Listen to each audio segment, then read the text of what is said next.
Hi everyone! Not many of us can build an entire home for their family nowadays. Many people live with their parents for decades because they can't afford taking a home loan, and even if they can, it'll take ages to pay it back.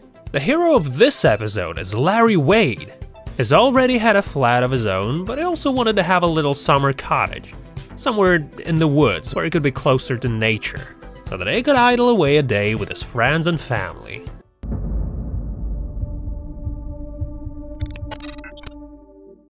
And so he started off by buying two 40-foot shipping containers with a total area of 58 square meters. Larry paid $2,000 USD for each. Before installing the containers, he cleaned and evened out the ground, and he did a decent foundation for his future home. The two containers were delivered and sided onto several concrete bricks. He didn't use a full concrete slab since it was more expensive than his current idea. After the containers had been leveled, they were welded and put together with flat steel bars, which were then welded with a stitch pattern. And before Larry made up his mind about the interior design, he planned out the floor so that everything would be put as conveniently as possible. The man decided to make an archway between the two containers. In order to draw the marking, Larry identified the center of the future arc, screwed the anchor with a ring, fastened the wire to the anchor, and secured the marker on the opposite end. This way, he outlined the arc and cut out with an angle grinder. He did the same with the second wall, and after that, a flat steel bar was welded onto the floor. He also found a great way to use the leftovers.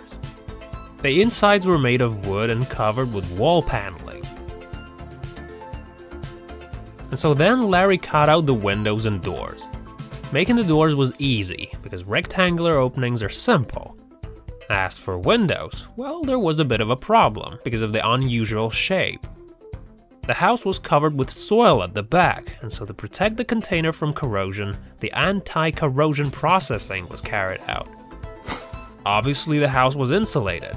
Inside the room, a frame was put up from a wooden beam into which insulation was laid and topped with paneling. Interestingly, a well near the house provides a constant cold water supply for the kitchen, the bathroom, and ensures the work of the solar collector. The roof has been fitted with solar panels, which provide the home with electricity. The solar panels are also used to heat the water. The wires pass through the beams placed in a heat-resistant corrugation. The second storeroom that faces the street is used to store solar batteries and inventory. A metal fireplace is used for heating.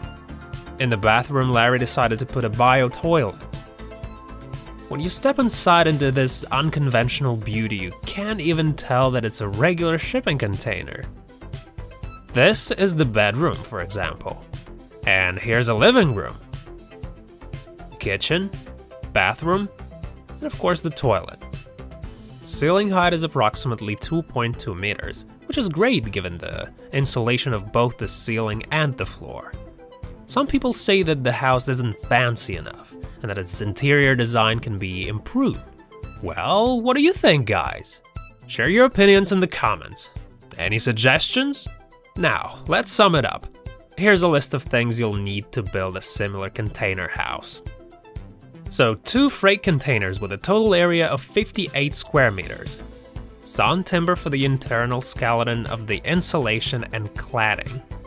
Wall paneling for interior decoration. Self-tapping screws and nails. Insulating material. Anti-corrosive agents for container processing. Steel bars for welding. Container shrinking wire. Metal and wood paint. Mounting foam.